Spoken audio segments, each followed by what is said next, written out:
Get out of the way. I'm recording this. Let's see what your dad does now. The boy's voice cut through the quiet hallway like a blade. His phone was already raised, camera pointed inside the room he had no right to enter. He pushed the door open wider with his shoulder, stepping toward the terrified girl backed against her bed. He laughed under his breath, the kind of laugh meant to humiliate, not joke. Then he said the line that made everything inside the father go still. He can't touch me, he just works here. But the father didn't shout. He didn't grab. He didn't even move fast. He stepped forward with a calm, so controlled it scared the boy more than any anger would have. And that calm, that was the beginning of the mistake everyone would regret when the police SWAT unit arrived in under 60 seconds. Before I show you the exact moment when everything flipped, by the way, where are you watching from? Tell me in the comments below. Because beneath the surface, this isn't about a phone. It's about a line that was crossed in the worst way possible. The man standing in the hall wasn't just a maintenance tech. He was a father built from quiet structure and old discipline, the kind people underestimate until something forces them to see clearly. Rowan Hale had learned long ago that raising his voice never protected anyone. Stillness did. Precision did. And that's exactly what he brought into that hallway as he guided Chase backward, blocking the doorway with his body, making sure Alara didn't have to see any more of the intrusion. Chase scoffed, trying to salvage his ego, but Rowan's steady presence sucked the oxygen out of his defiance. He looked like someone who could end chaos before it started, and the boy suddenly didn't know how to handle a man who didn't flinch. Rowan kept his hands low, shoulders relaxed, the picture of someone who'd once been trained to control a scene without ever making a scene. It was the kind of control that came from years of facing real danger, not the artificial kind suburban families invented. Alara trembled behind him, clutching the carved wooden bird she always kept near her bedside. It was a tiny thing Rowan had whittled years back to help her sleep after her mother's death. Whenever she held it, she felt anchored. Whenever he saw it in her fingers, he remembered why he stayed calm, even when everything heated from the inside out. He whispered to her gently, and she responded with a small nod, but her breathing still stuttered. Rowan didn't need to look back to know her eyes were on him, searching for confirmation that she was safe. He had spent years building that safety from scratch, and a teenage boy's arrogance wasn't going to fracture the little stability they had. But the quiet moment shattered when a familiar voice pierced the corridor. "What did you do to my son?" Karen Whitford swept toward them with a fury that always belonged to people who believed rules applied to everyone but themselves.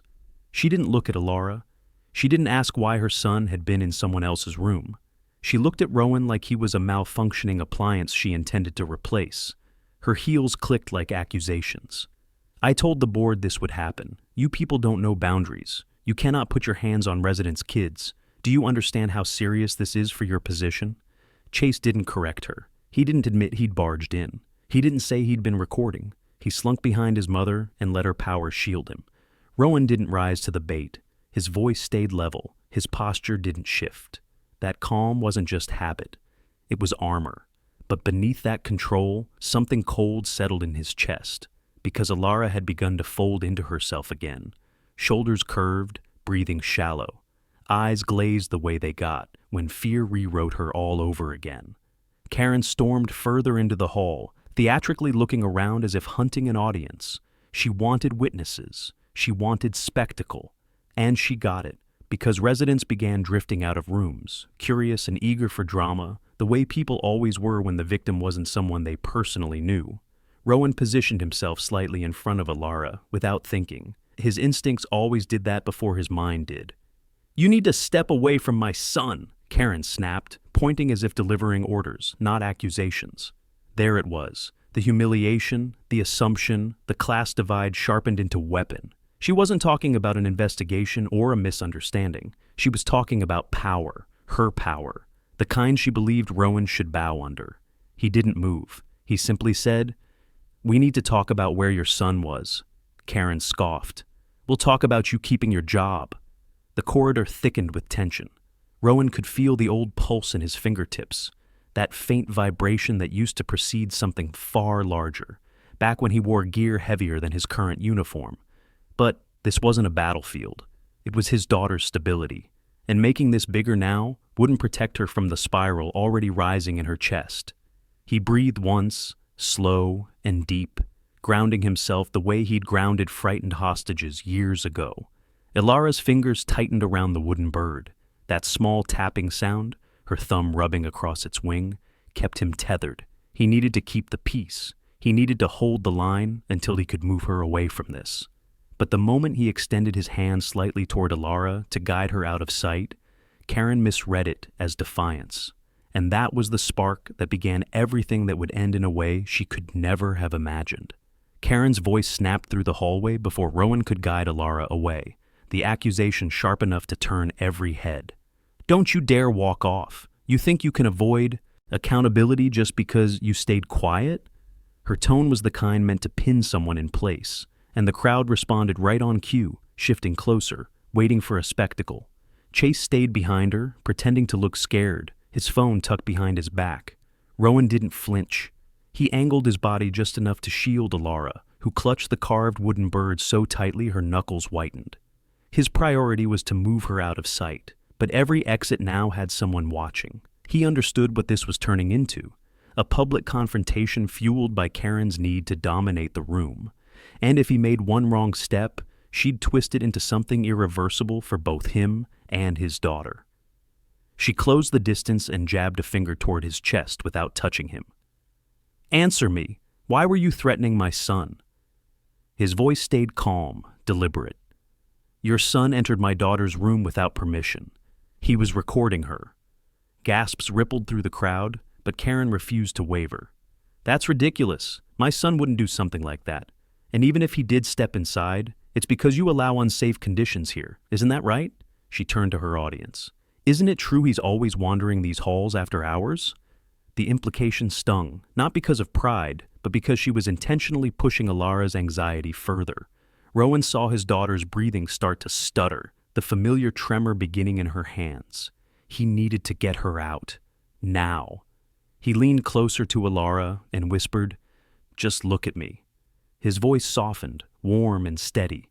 She nodded, holding the wooden bird to her chest like it was the only thing keeping her grounded. Karen saw the whisper and smirked. "There. You see?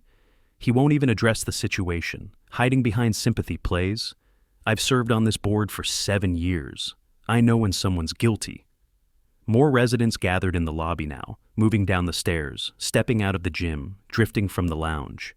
From a distance, Rowan looked like a man being cornered, but inside, he was simply calculating.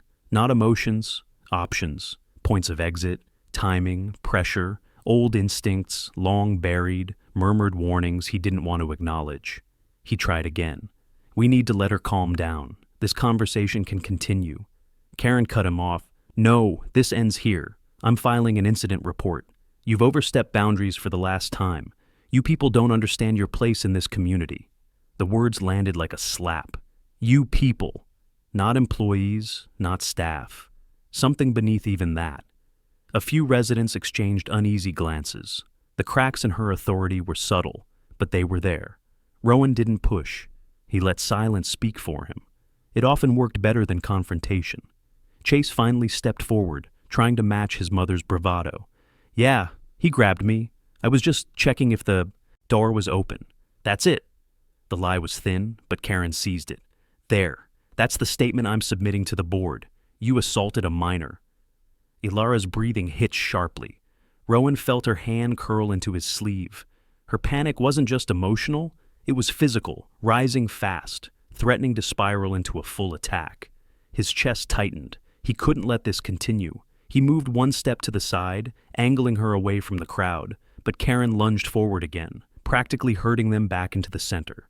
"Oh no, you're not walking away from this. You stay right here where everyone can see you." A murmur of discomfort moved through the crowd at her aggression, but she didn't notice, or maybe she didn't care.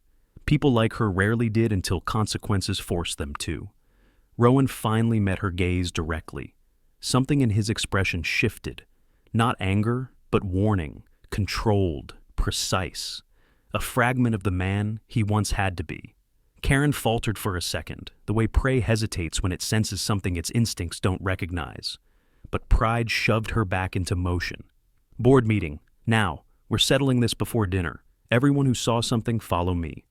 She turned and marched toward the clubhouse lobby, expecting him to follow like an accused employee waiting judgment.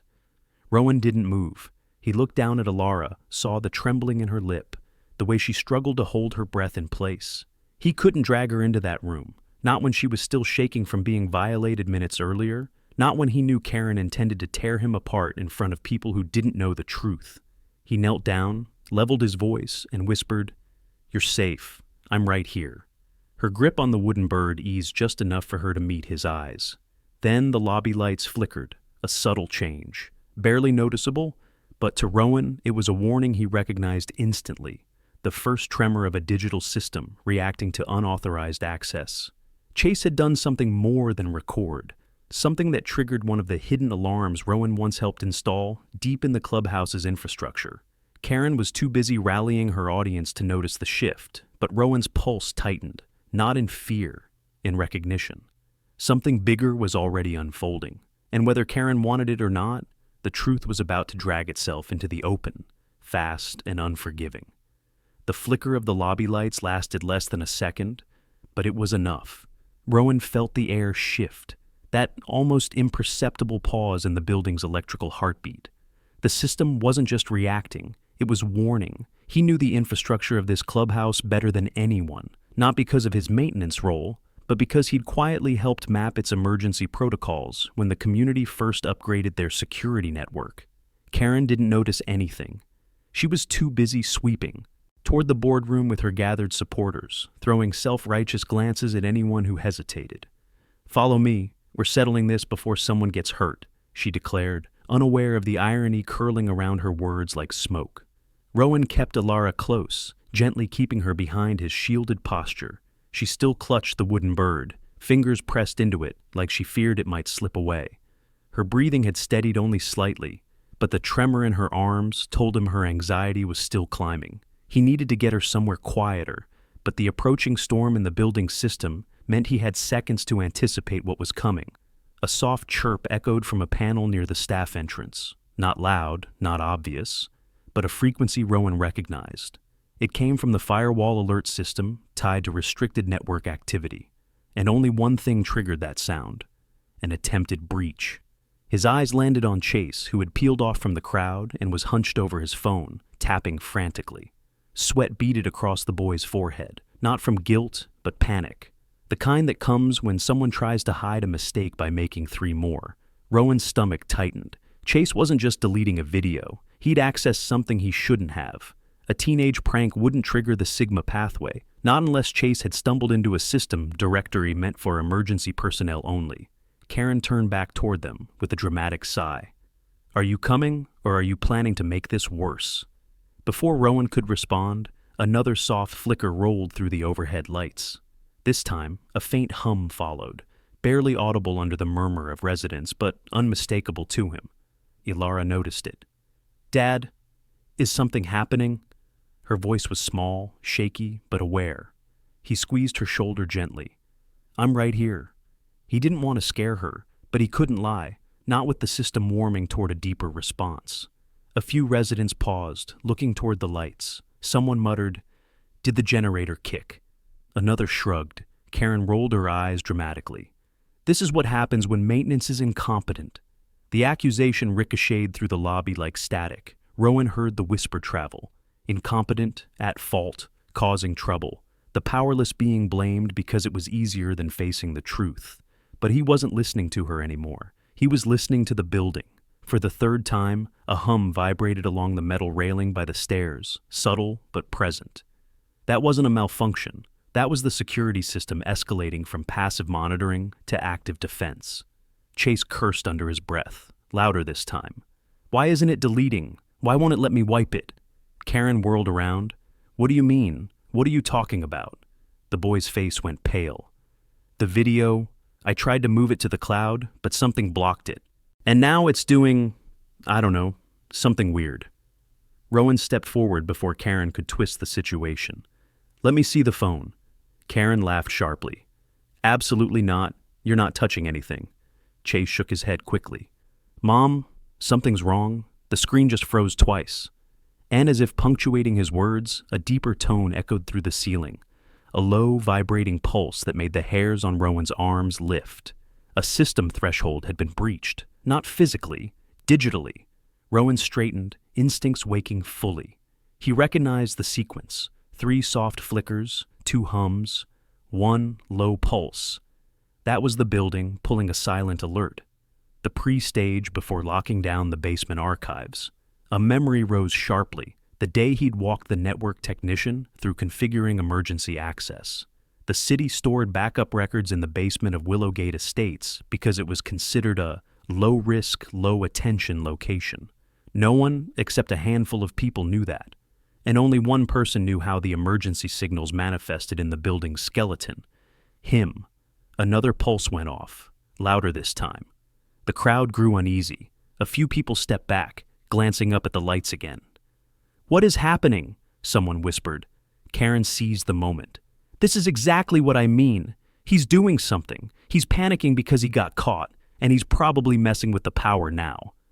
The accusation struck Rowan like a stone, but he didn't react. He couldn't. The system was seconds away from triggering the first stage of lockdown. He needed to move. He guided Alara toward the service corridor. "Stay with me," he murmured. She held onto his sleeve, eyes wide, breath shaky but trusting. Karen saw the movement and snapped, "Where do you think you're going? You stand right here." Rowan's voice was steady, unshakable. "Your son accessed something he shouldn't have. The system is reacting to him, not me." A hush fell. Chase stammered, I didn't do anything. I was just..." Rowan didn't wait. He shifted Alara behind him and stepped toward the panel near the staff door. His fingers moved with the precision of someone who'd done this 100 times. A half-second later, a hidden screen lit up with a security diagnostic. One only someone with deep knowledge could have summoned. A small red icon blinked in the corner. Unauthorized access attempt detected. Source: user device. Trigger level: Sigma. 01. Someone gasped. Someone else stepped back. Karen's mouth opened to speak, to twist, to lie, to blame. But the building made the next move before she could. The hallway lights snapped into emergency mode, and the first magnetic lock clicked shut. The sharp metallic thud of the magnetic lock snapping shut rippled through the lobby, echoing off glass, tile, and stunned silence. The shift was instant, the kind of instant that turned idle spectators into alarmed witnesses. Conversations died mid-breath. Every head tilted upward as the overhead lights shifted from soft gold to pale emergency white, washing the room in a sterile glow that made every expression stark and readable. Alara jerked against Rowan's arm at the sound. Her carved wooden bird slipped slightly in her grip before she tightened her hold again.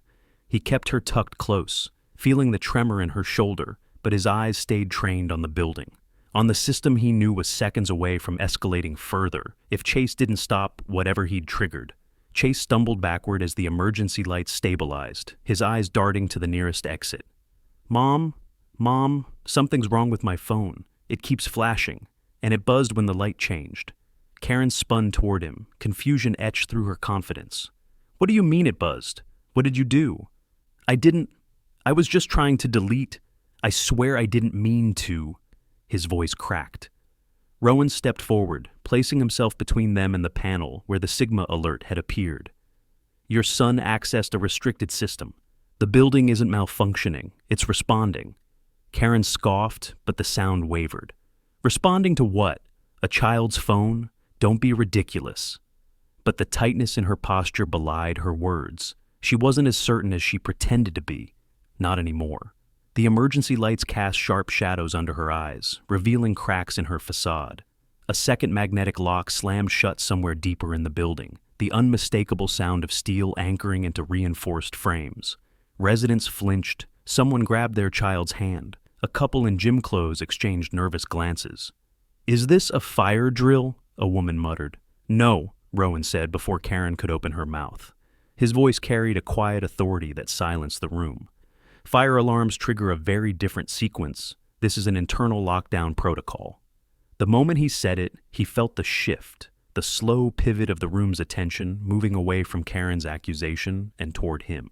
They didn't know his past. They didn't know the kind of man who could hear danger in wiring or read risk through the vibration of a lock, but instinctively, they followed the steadiness in his voice. Karen bristled. "You're not the authority here. Stop pretending you are." Rowan didn't look at her. He looked at Chase. "Show me the phone." Karen snapped, "Absolutely." Chase, pale and shaking, shoved the device out toward Rowan before she could finish. "Take it! I just want it to stop." Karen's eyes widened. "Chase, don't you—" But it was too late. Rowan had the phone in his hand. As soon as his fingers closed around it, the device buzzed again, a hard, insistent vibration that pulsed through his palm like a heartbeat. A security notification flashed across the screen in red letters: "Unauthorized access, firewall engaged, Sigma directory blocked." He recognized the sequence instantly. Sigma wasn't standard corporate tech. It wasn't even HOA tech. It was tied to the city's archival backup servers locked in the sub-basement of Willowgate Estates, a strange placement chosen years ago because the building was considered low traffic, low risk, unremarkable. Unremarkable, except for the fact Rowan once helped harden those systems as part of a quiet consulting job he never advertised. A third lock snapped shut, then a fourth. People began backing away from the doors. Fear climbed the walls like rising water. Karen latched onto the nearest narrative that could keep control in her hands. "He's doing this! He triggered something on purpose. He's trying to scare everyone to get out of trouble." The crowd hesitated, some leaning toward her, others toward Rowan. Rowan raised the phone so the screen faced everyone. "Your son accessed a restricted directory. That's what the system is reacting to." Karen stepped forward, trying to swipe the phone away, but Rowan's posture shifted in a way that froze her. Controlled, sharp, a shadow of a man she'd never met. A man she wasn't equipped to challenge. The building added its own punctuation, a long, low drone echoing from the overhead speakers. The unmistakable pre-alert for emergency responders. That sound knocked the breath out of the room. One resident whispered, "Is that police alert?" Another said, "Not for a malfunction. That's something else." Ilara pressed against Rowan, her small voice barely audible. "Dad, why are the doors locking?" He softened for her, even in the chaos. "You're safe. I'm right here." She nodded, pressing the wooden bird to her chest again. But Karen wasn't finished. Panic sharpened her desperation. "This is insane. You're blaming my child to cover yourself. This is exactly why I told the board we should never have allowed—" Rowan's voice cut through her tirade, calm but unyielding. "Karen, your son tried to access a secure server. This isn't about blame. This is about the system doing what it's designed to do." She shook her head violently. No, I won't accept that. My son wouldn't—" A sudden chime interrupted her, loud, piercing, final. A notification lit the control panel beside Rowan. Emergency response activated. Nearest tactical unit notified. ETA 0058, 58 seconds. Someone gasped. Someone else backed into a wall. The room erupted into murmurs. Chase's knees buckled. "Mom, what did I do?" Karen stared at the screen, her face draining of color. Rowan exhaled once, slow and steady. The breath of a man who knew exactly who was coming and how fast they moved. He stepped in front of his daughter, lowering himself slightly so she could hold onto his sleeve. He didn't look at Karen. He didn't need to. The countdown had already begun. The digital countdown glowed on the control panel. Over 58, numbers pulsing like a heartbeat the building itself could feel. Rowan didn't move at first. He just breathed once, grounding himself as he felt Ilara's trembling grip on his sleeve. Her carved wooden bird pressed into his arm each time she clutched tighter. That tiny pressure anchored him, reminded him why panic was never an option. Not for him, not now. Karen's voice cracked the silence. "This is wrong. This isn't real. This system must be malfunctioning." She swung toward the residents like a politician fighting to keep her crowd. "Someone call the HOA president. This is ridiculous." Another lock snapped into place. The sound cut her off with brutal efficiency. Rowan stepped forward, placing himself fully between the crowd and Ilara, making sure she stayed shielded behind his body as the emergency sequence intensified. He scanned the panel again, the patterns, the flashing diagnostics, the firewalls closing layer by layer. Every signal aligned with one truth. The system had reached threshold 2 and was seconds from triggering partial building isolation. "Everyone stay calm," Rowan said, voice low but strong. "The system is doing what it was designed to do." Karen spun on him. "And you think you know how it works better than the board? You're a maintenance tech. Stand back and let someone who actually understands policy handle this." The room shifted. Some people instinctively stepped away from her. Others leaned toward Rowan, drawn to the quiet confidence in his stance. Even without knowing his past, something in him radiated grounding, not panic. He ignored her jab.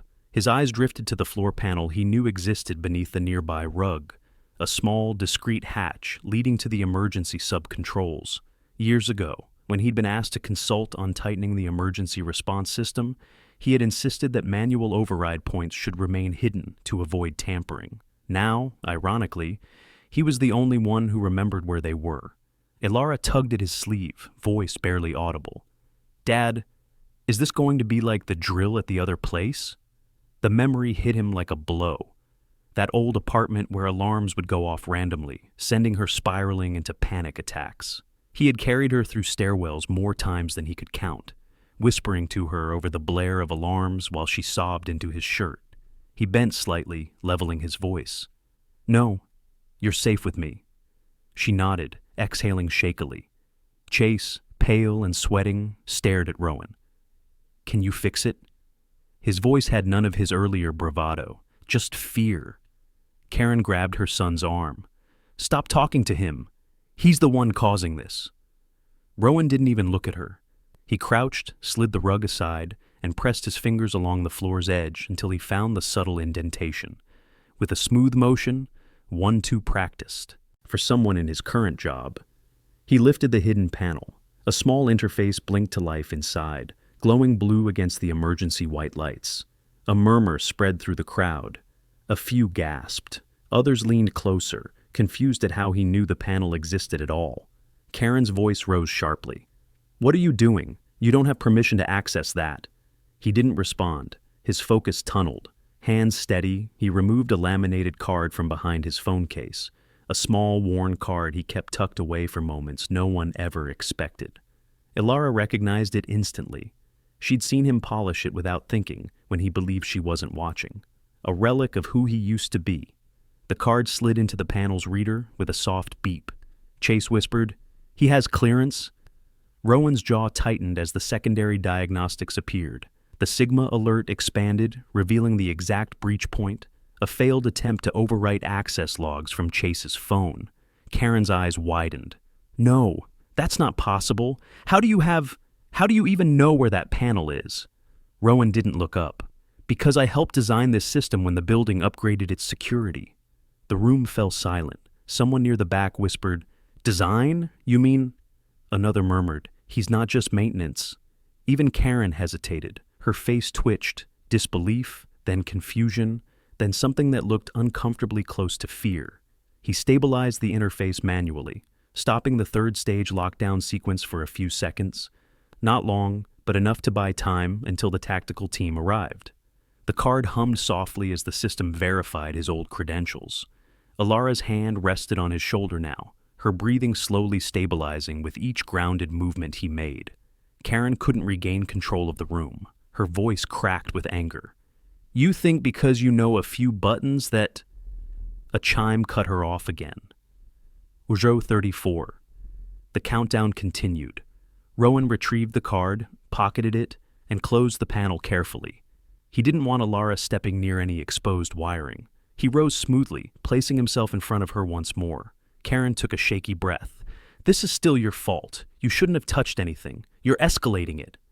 Rowan turned to face her fully for the first time since the alert began. His voice remained calm, but carried steel beneath it.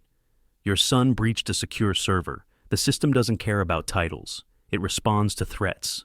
Her mouth opened. No words came. In that moment, the resident's eyes widened with dawning understanding.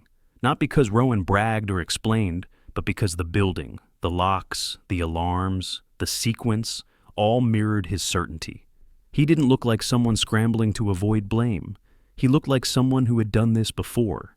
He positioned Ilara behind him again as the emergency lights flashed twice. The signal that tactical entry teams were breaching the perimeter. The building's final pre-arrival tone echoed overhead. 0010. The room collectively held its breath, and Rowan, steady as stone, prepared for what came next. The overhead tone faded, leaving behind a silence so sharp it almost rang. Every eye in the lobby stayed locked on the countdown screen as the numbers bled into single digits. 109. 08. The building exhaled mechanical clicks like nerves firing.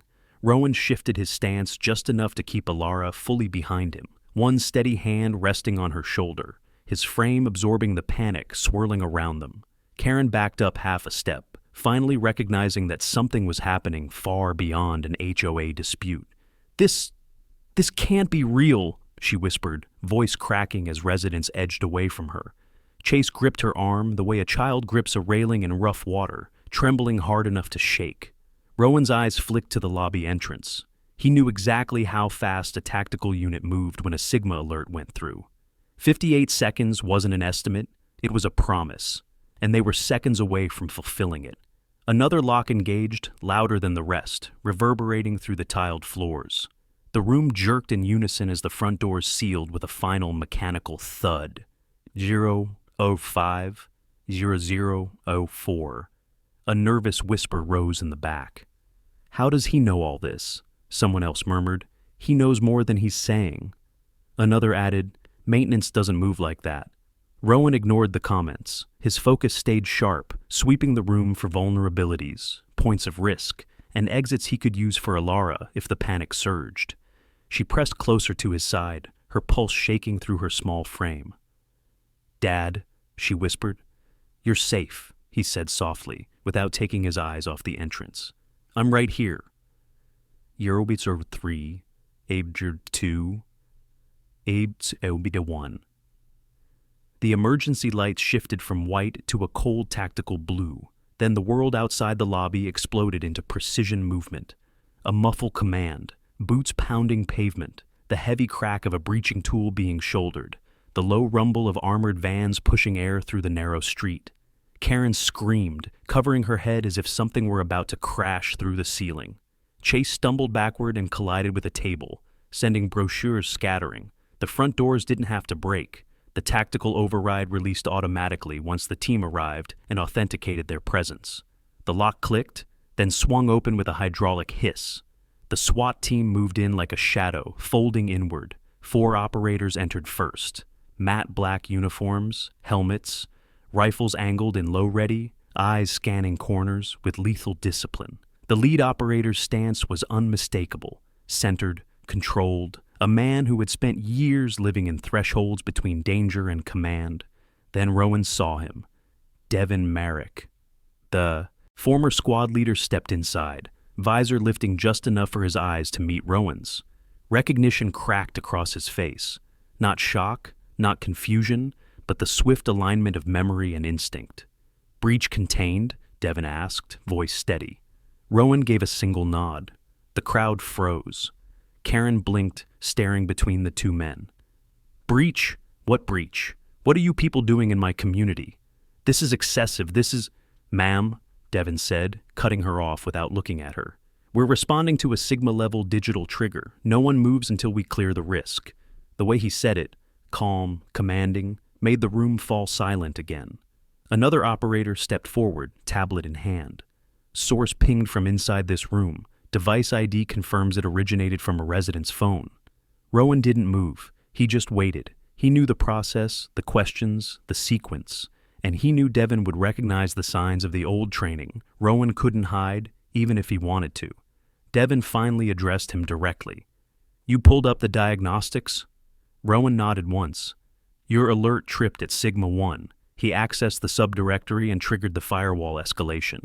System locked down exactly the way you designed it. Gasps rippled through the room. You designed it? Someone whispered. Karen staggered a step forward, voice thin.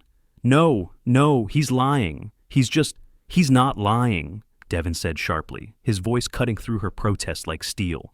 He used to consult for our unit, and he wrote part of the emergency protocol this building runs on.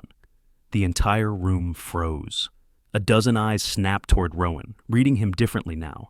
Posture, tone, the calm precision he carried like a second skin. For the first time, the residents understood that he wasn't guessing how the system worked. He knew exactly how it worked. Chase whimpered.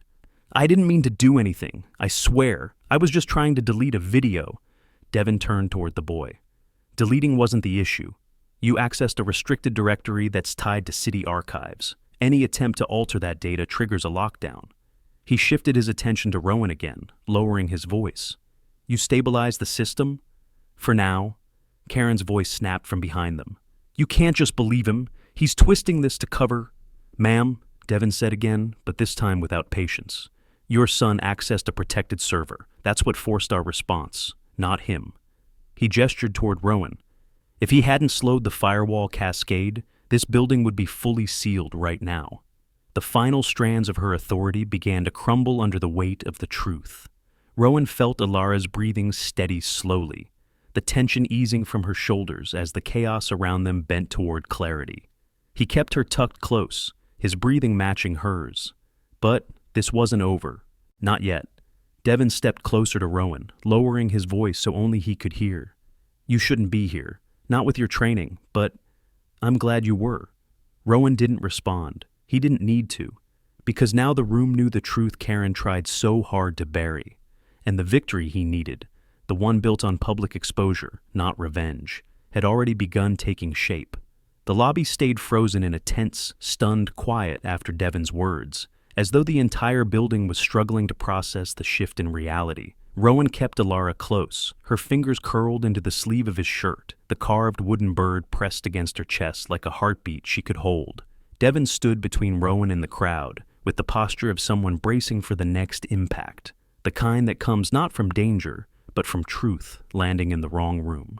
Karen's disbelief cracked into something desperate. "You're telling me he—" She jabbed a shaking finger toward Rowan. "Designed the emergency protocols for this building? Him? That's absurd. I run this community. I would have known." Devin didn't flinch. "Ma'am, you weren't on the board when the upgrades were installed. He was contracted through the police department's infrastructure unit. The work was classified at the time." Her voice wavered. "Classified? This is a residential building." Devin's eyes narrowed. "And part of a redundancy system for city archival storage. That basement isn't just holding old HOA files. There's sensitive backup data down there. That's why Sigma exists." The residents stiffened, whispers scattering like dry leaves. Some stepped farther away from Karen, others from Chase, who looked ready to sink through the tile floor. His face was blotchy, eyes wide, breaths ragged. Realizing the mess he'd caused was no longer something he could talk his way out of. Rowan knew the look, the shame, the fear. He'd seen it in rookies who misread instructions in real crises. But this wasn't a moment he could step in and soothe. This was a moment where the truth had to open, not be padded. Karen wrapped an arm around her son's shoulders, pulling him closer. "He's just a child. Children make mistakes. And you?" She turned sharply toward Rowan. "You're going to stand here and let everyone believe he tried to hack government property?" Rowan didn't raise his voice. He didn't need to. He accessed a directory he didn't understand, that's all. But the system responds the same way no matter the intent. She scoffed, but her eyes darted nervously toward the tactical team, as if searching for an ally. None stepped forward. The operator with the tablet spoke up. "Ma'am, we have the access logs. The attempt originated from your son's device. It wasn't a malfunction." Chase's voice cracked. "Mom, I just wanted the video gone. I thought if I copied it to the cloud then deleted it, no one would. I didn't know it would do all this."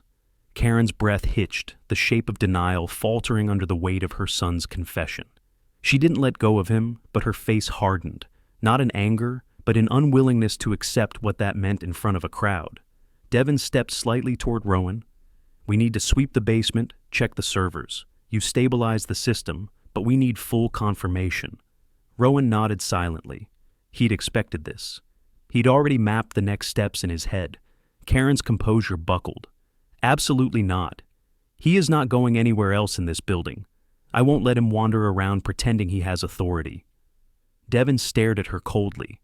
"He's not pretending." Karen folded her arms tightly. Then show me proof.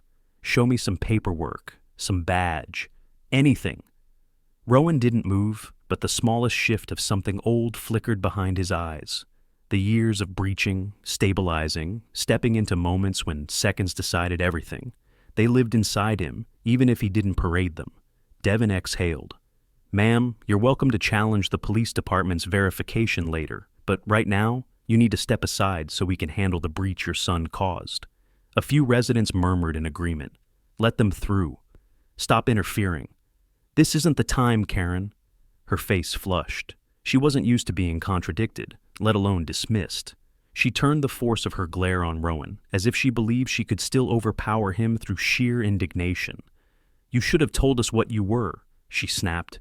"You made everyone believe you were just maintenance."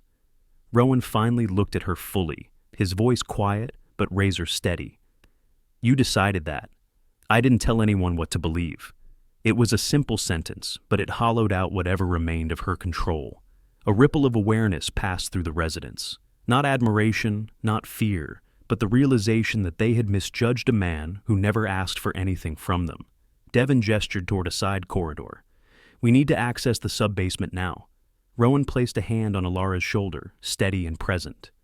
"You're coming with me," he told her, voice soft enough to ground her, but strong enough to give her direction. She nodded quickly. She trusted him. She always had. Karen stepped forward again. "You can't seriously be letting him." "Ma'am," Devin said sharply, "if you obstruct this any further, you will create a secondary incident. I suggest you stay back." She froze. That was the line. The final one she couldn't push past. Devin turned to the rest of the crowd. "Everyone remain in the lobby. Do not touch the doors. Do not attempt to leave." As residents backed away, Rowan led Alara toward the service corridor. She stayed close, matching his movements, her breathing steadying again with each step. Behind them, Karen whispered harshly to Chase. "Why would you do this? Why were you even in her room?" Her voice had lost all its fire, replaced with a mother's fear. Chase didn't answer. Rowan didn't look back. He didn't need the confrontation. He needed clarity. He needed the truth to unfold exactly the way the system had forced it, because the victory strategy he never sought, the public exposure Karen had unintentionally summoned, was already in motion. And the deeper they walked into the corridor, the more Rowan knew. This was the day her power began to fall apart. Rowan moved down the service corridor with Alara tucked close to his side, the tactical team falling in behind him. The hum of the emergency lights cast long shadows across the walls, turning the narrow passage into a tunnel of pulsing blue. Each step deepened the distance between them and the chaos in the lobby, but it couldn't erase the echo of Karen's unraveling voice or the panic rising among residents. The farther they walked, the more Rowan felt the weight of Alara's small hand gripping the back of his shirt, a silent plea not to be left behind. Devin kept pace beside him. "We'll enter through the lower access point," he said quietly.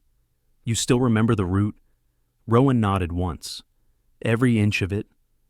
Alara looked up at him, searching his face for something solid. He gave her a small, steady nod. Everything inside him felt tightened, but his voice stayed calm. "We're just checking the system, okay? You're safe." She clutched the wooden bird against her chest, its edges digging into her palm, grounding her the way Rowan hoped it always would. Behind them, the last sliver of the lobby's light vanished as the tactical operator closed the door. The corridor dimmed, and the hum of the server cooling drifted upward like low thunder. Rowan recognized the frequency. He had memorized it years ago during long nights monitoring systems nothing in the HOA world could compare to. They reached the steel-reinforced hatch that led to the sub-basement. Devin signaled his team, and two operators positioned themselves on either side while Rowan keyed in the override sequence. The keypad blinked green, then orange, then green again, validating a clearance that hadn't been used in years. The door unlocked with a metallic clank. "Still works," Devin murmured. Rowan didn't reply. He pushed the door open and stepped inside, Alara still following closely. Cool air washed over them, carrying the scent of metal, dust, and climate-controlled storage. Racks of servers glowed in the dim blue light like quiet mechanical sentinels. Alara's eyes widened. "This is under our building?" He nodded. "Part of the city's backup system, That's why Sigma exists. A tactical operator swept the room with his light, checking the corners. No breach of physical integrity, he reported. Everything looks clean. But the system doesn't trigger Sigma unless something reaches the protected layer, Devin said. He gestured toward the central terminal. Let's verify. Rowan approached the console.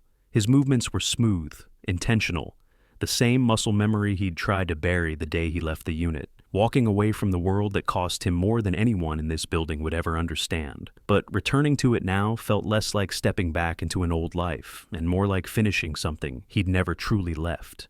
Ilara hovered beside him, watching the screens flicker as lines of data scrolled past. She wasn't scared now. She was curious, absorbing each movement like a puzzle piece falling into place.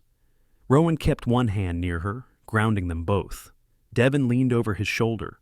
Firewall shows the initial access came from an unsecured device. Logs confirm it. Rowan's jaw tightened. Chase didn't know what he was touching, but the system doesn't care about intent. Devin nodded. No, but your intervention slowed the cascade. Without that, we'd be dragging the entire building into full lockdown. One of the operators approached quickly. Sir, the lobby crowd is getting loud. People are demanding updates. Devin sighed. Karen? Mainly her, trying to spin the situation. Rowan exhaled slowly. He knew she would. He knew she'd twist the facts until they bent into a shape that protected her status, even if it meant burying the truth. But the difference now was simple. She wasn't the one in control anymore. The building was, the logs were, and the tactical unit was. He turned back to the console and initiated a secondary verification. The firewall logs populated on screen, clear evidence of Chase's attempted cloud override, the directory he accessed, the protected tags he tripped, and the subsequent escalation that triggered Sigma. Ilara stood silent, absorbing every detail. When she finally spoke, her voice was small but certain. So, he really did cause all of this? Rowan didn't sugarcoat it. Yes. She nodded once, not with satisfaction, but with clarity. She'd been doubted, pushed aside, made to feel small. This truth was the opposite. Firm, unshakable, undeniable. Devin straightened. We have everything we need. The logs will stand up to any board review, and any legal review if Karen wants to go that route. Rowan didn't say anything. He didn't need to. The victory strategy, public exposure, had already begun. But this was the deeper layer, the layer that couldn't be argued against. Facts. Another operator approached. Sir, lobby cameras picked up movement. People are crowding the stairs. They're trying to come down. Devin muttered a curse. Of course they are. He gestured for his team. Get ready to clear the way. We're taking Rowan and the kid up with us. Ilara looked up at her father again, this time with steadier eyes. Are we going back? Up there? He brushed a hand gently over her shoulder. Yes, and you stay behind me. The tactical team opened the hatch again, blue light spilling into the narrow corridor. Devin nodded toward Rowan. You ready for the crowd? Rowan's answer was quiet, but unwavering. I've faced worse. The team formed around them, ushering them toward the lobby where Karen's voice, faint but rising, carried down the hallway, her last attempt to regain control. Rowan didn't speed up. He didn't slow down. He moved with the calm, deliberate certainty of a man stepping into the moment the whole story had been building toward. Because now, the truth wasn't hidden in a server room. It was walking straight into the light. The climb back toward the lobby felt heavier than the descent. Not because of fear, but because Rowan already knew what waited at the top. The tactical team formed a tight formation around him and Ilara, their boots echoing sharply through the corridor. Blue emergency lights pulsed overhead, matching Ilara's uneasy breaths as she pressed the wooden bird to her chest. Rowan kept a hand lightly on her back, guiding her, steadying her, letting each step fall with deliberate calm. Halfway up the service stairs, Karen's voice bled through the walls, sharp, panicked, and escalating. They're lying to you, all of you. He's manipulating the situation. He's pretending to know things he doesn't. A wave of resident voices overlapped, some doubtful, some irritated, some simply exhausted. The swell of tension hit Rowan before he even reached the landing. Devin glanced back at him. You want to speak, or you want me to handle her first? Rowan shook his head. Truth handles people like her better than I ever could. Devin snorted softly as they reached the final step. Fair enough. The door opened and the team stepped through. The lobby had transformed into a crowd-packed amphitheater of anxiety, confusion, and raw speculation.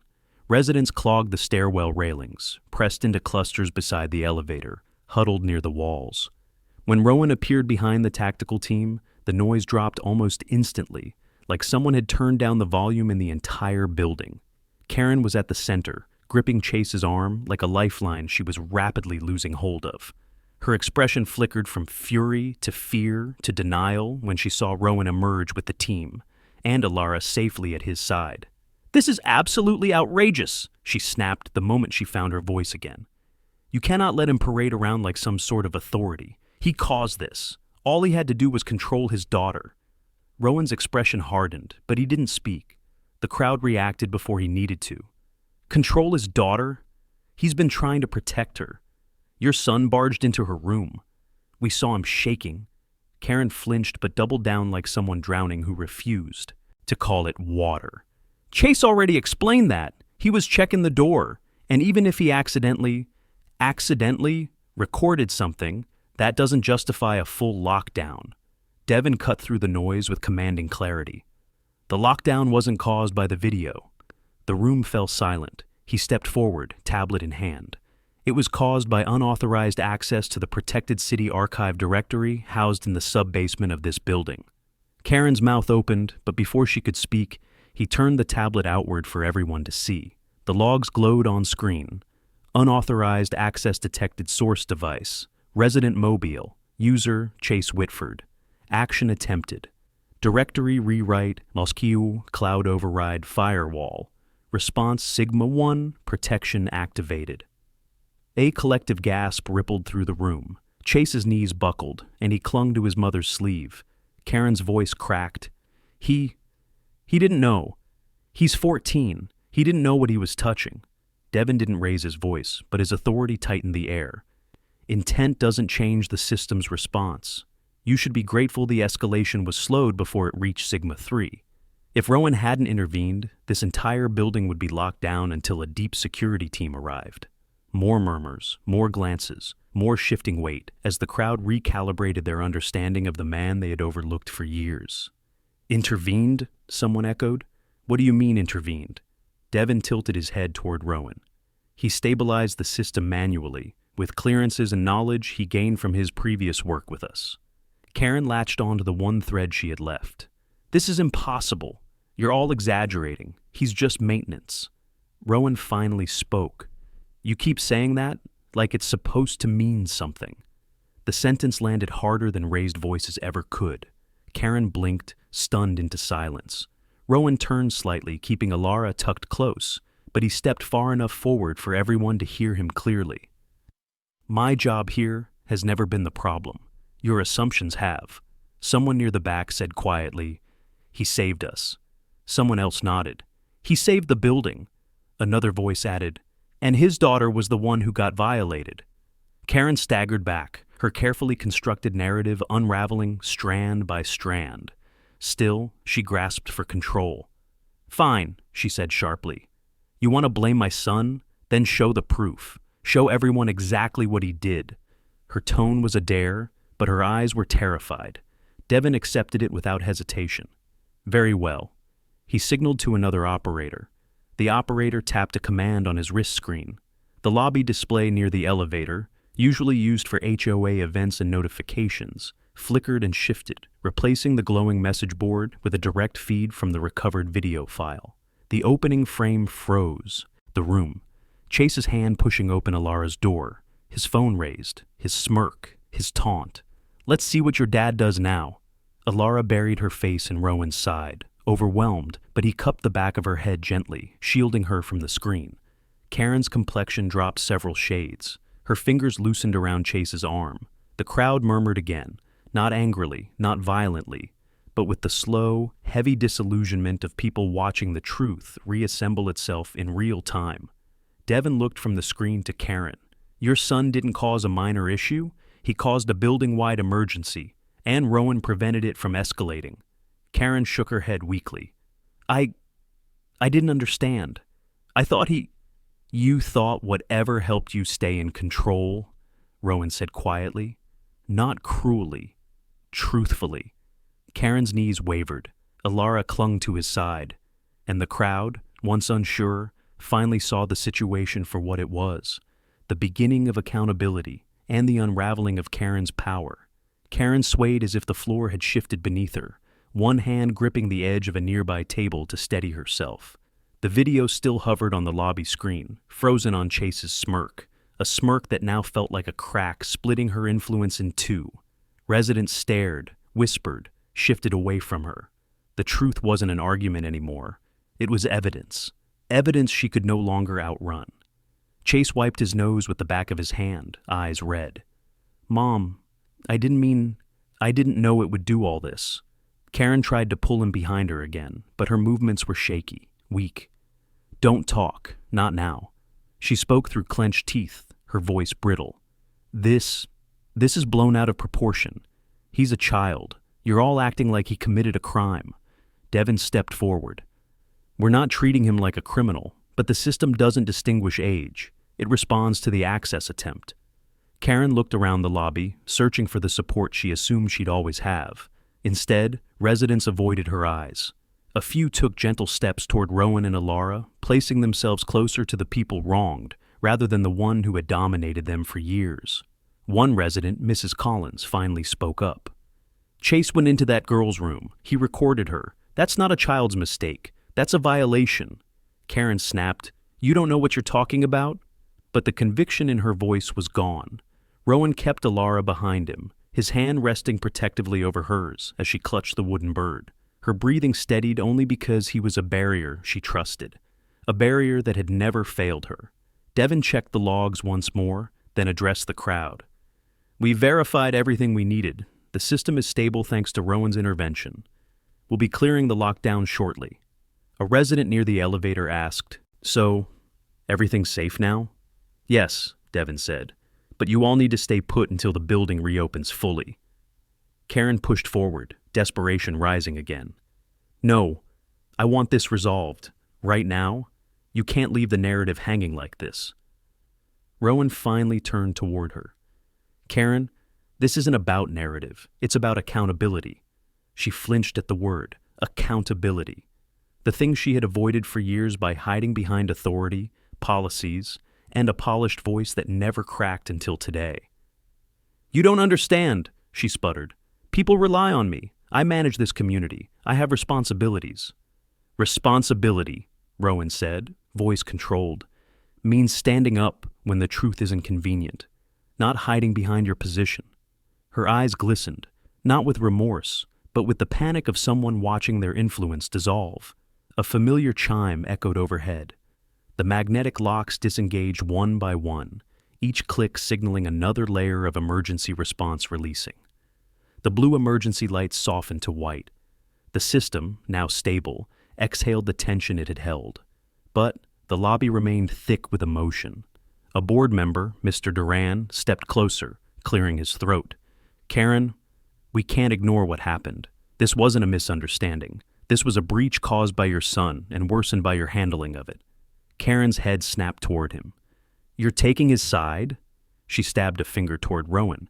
His! Mr. Duran swallowed. We're taking the side of the truth.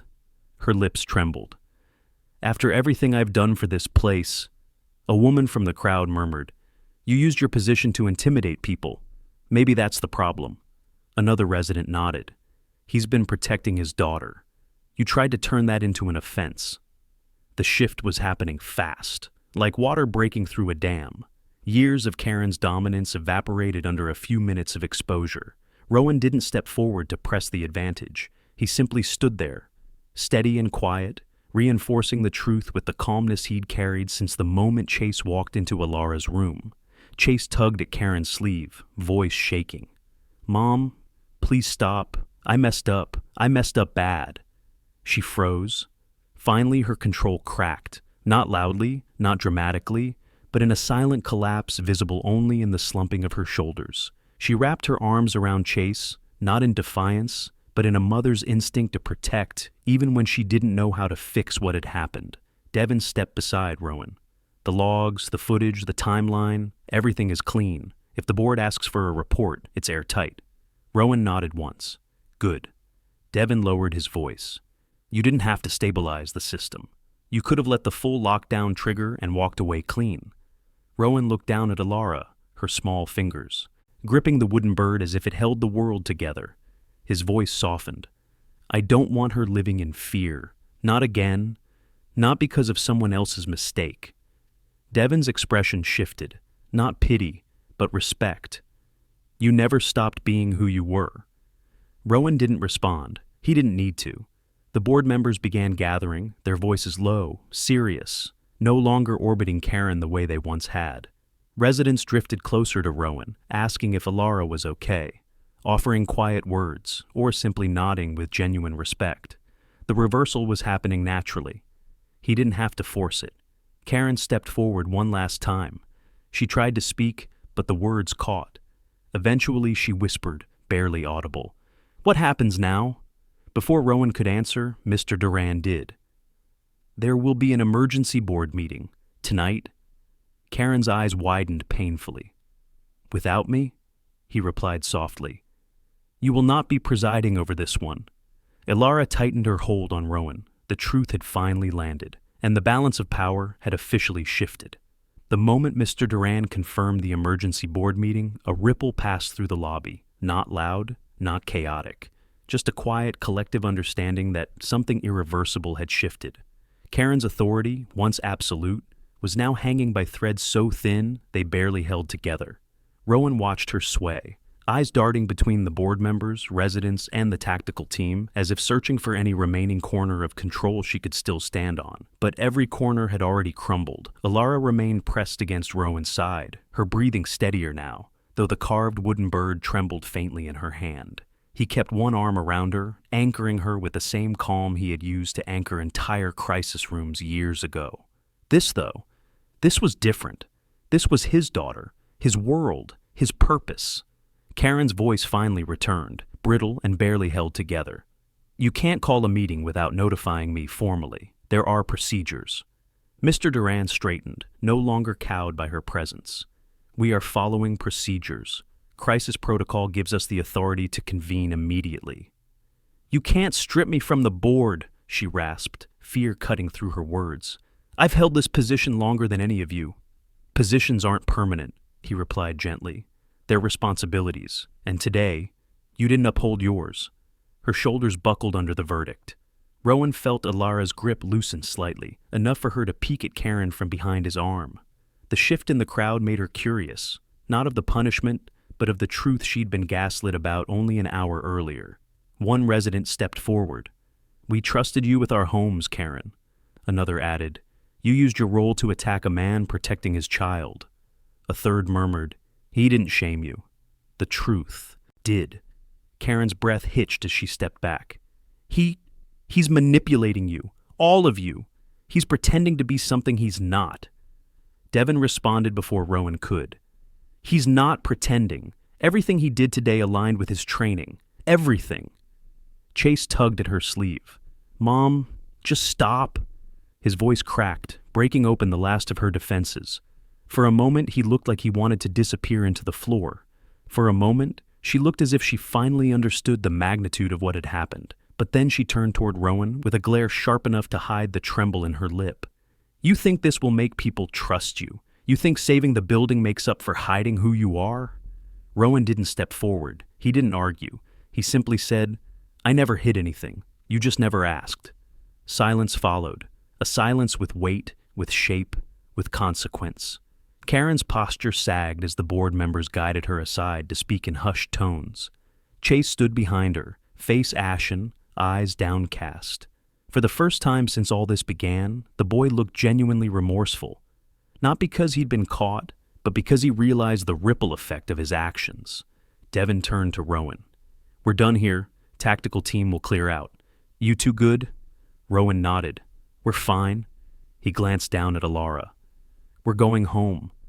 Alara tightened her fingers on the wooden bird, nodding shyly. As the tactical team began exiting, residents parted for Rowan and his daughter, the way a tide pulls back from shore. People whispered appreciation, gentle, quiet acknowledgments meant not to overwhelm her. "Thank you for stopping it. You protected all of us. She's lucky to have a father like you. You never deserved how she treated you." Rowan didn't respond to most, only offering small nods. He was steady, respectful, but internally he focused entirely on Alara, her breathing, her hands, her steps. Karen watched from across the room. The collapse in her eyes was now unmistakable. Not just humiliation, loss. The loss of power she believed defined her. The loss of a narrative she believed she controlled. And the bitter truth. The person she had chosen to attack was the one person the entire community now respected more than her. As Rowan and Alara neared the exit, Karen took a single step forward. "Wait!" The room tensed. Rowan didn't stop. He only slowed enough to acknowledge her without turning fully. "What is it?" Her voice cracked under the weight of everything she could no longer hide. I didn't know it would turn into this. I thought I was protecting my son." Rowan didn't soften, but he didn't harden either. His voice remained low, steady. "Protecting your child shouldn't require hurting someone else's." She winced deeply, because the truth rarely hurts more than when it's finally undeniable. "I'll fix this," she whispered. "You can start by telling the truth at your meeting," Rowan replied. Karen didn't answer. She looked down, shoulders trembling with something between regret and panic. Rowan didn't linger. Alara needed to leave this space. He guided her gently toward the doors as the lockdown fully lifted and the building returned to normal lighting. Residents stepped aside for them, parting naturally, almost instinctively. As they reached the exit, Alara tugged his sleeve lightly. "Dad, are we really okay?" Rowan leaned down and kissed the top of her head. "We're better than okay."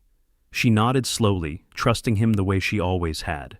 Behind them, the board members began escorting Karen toward the conference room. Not aggressively, not cruelly, but with a firmness she couldn't escape. Chase followed quietly, shoulders hunched, no longer the boy who barged into someone else's room with a phone and a smirk. The truth had taken root, and the consequences were already unfolding. Rowan stepped outside with Alara, the night air cool on their faces, the first fresh breath of a long, heavy day. The cool night air settled around Rowan and Alara as they stepped outside, offering a gentle contrast to the tension they had left behind. The courtyard lights glowed softly, casting calm shadows on the pavement where residents often strolled during quiet evenings. Tonight, though, the space felt sacred, a place to breathe, to steady themselves, to let the weight of what happened drift away with the breeze. Rowan kept one hand resting lightly on Alara's back as they walked, her small fingers curled tightly around the carved wooden bird. "Is it over?" she asked, voice tired but steady. "For us, yes," Rowan murmured. "You're safe." She leaned into him, her breath softening, the kind of breath that finally comes when fear starts letting go. There was still a tremble in her step, but her eyes weren't filled with panic anymore. They were simply weary. A child who had been forced to grow through something she never should have faced. Inside the building, muffled voices echoed faintly. The start of the emergency board meeting. The sound didn't touch Rowan. His focus was on the girl beside him. He guided her toward a bench under the courtyard oak, the same tree she once sat under while sketching in her notebook, long before today's chaos. She climbed onto the bench and rested her head against his shoulder, the wooden bird still tucked against her palm. Rowan breathed in slowly, letting the air cool the remnants of adrenaline that still lingered in his bloodstream. He hadn't wanted any of this. Not the confrontation, not the exposure, not the reawakening of a skill set he'd buried. But protecting his daughter meant walking through whatever storm rose in front of them. Inside, the meeting gained volume. While Rowan didn't need to hear the words, the tone told him everything he needed to know. Firm voices, measured responses. No shouting. Just the unmistakable weight of accountability landing exactly where it belonged. After several minutes, Devin stepped out of the building, helmet tucked under his arm as he approached the courtyard. "They're moving fast in there," he said as he reached Rowan. "You won't have to worry about Karen having authority for a while. They've suspended her pending review." Alara looked up. "Will she still be mean?" Devin softened his voice. "She'll have to answer to the board before she answers to anyone else. And trust me, they're not looking at her the same way anymore." Rowan nodded quietly. Thank you for handling the building. Devin gave a dry smile. You're the one who handled it. We just showed up. He glanced toward the lobby. Most of them think you're some kind of ghost, quiet until the moment everything falls apart. Rowan exhaled through his nose. I'm just a dad. That's the part that matters, Devin replied, and it's the part that saved everyone tonight. A moment of stillness settled between them before Devin gave a two-fingered salute to Alara and stepped back. Take care of each other. I'll file the report. It'll clarify things. Rowan nodded once in understanding, watching as Devin rejoined his team. The tactical vans pulled away quietly, leaving the community with an echo of realization and the humbling knowledge that they'd underestimated the quiet man who walked their halls every day. Alara curled closer, her voice small. I didn't like how they talked to you. I didn't either, Rowan said gently. But it's not about what they called me. It's about what they tried to take from you. Her fingers tightened around the wooden bird. I don't want them to take anything from us. They won't, he said, brushing a hand through her hair. Because I won't let them. Her breathing steadied fully then, the last tremor slipping away as the courtyard fell quiet again.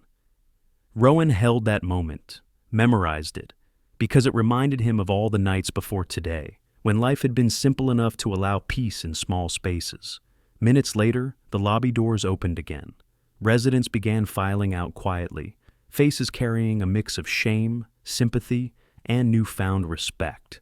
Some nodded at Rowan, others murmured small apologies as they passed. They didn't intrude, didn't crowd him, they simply acknowledged him, not as maintenance, not as someone beneath them, but as someone who had been the stability they all relied on without knowing it. Karen emerged last. Her eyes were red, shoulders heavy, steps slow. Chase followed behind her, head lowered, his earlier arrogance extinguished entirely. For a flicker of a moment, Karen's gaze met Rowan's across the courtyard. Not defiant, not angry, just stripped of illusion and forced to face herself. She whispered, barely, audible. I'm sorry. Rowan didn't answer aloud. He didn't need to. The way he shifted to shield Alara slightly made the truth clear. Forgiveness wasn't owed tonight. Perhaps later. Perhaps never. Karen turned and walked away quietly with her son, swallowed by the building she no longer controlled. The courtyard was calm again. Alara tugged at Rowan's sleeve softly. Can we go home now? Yeah, he said, rising with her, letting her hand slip into his. Let's go.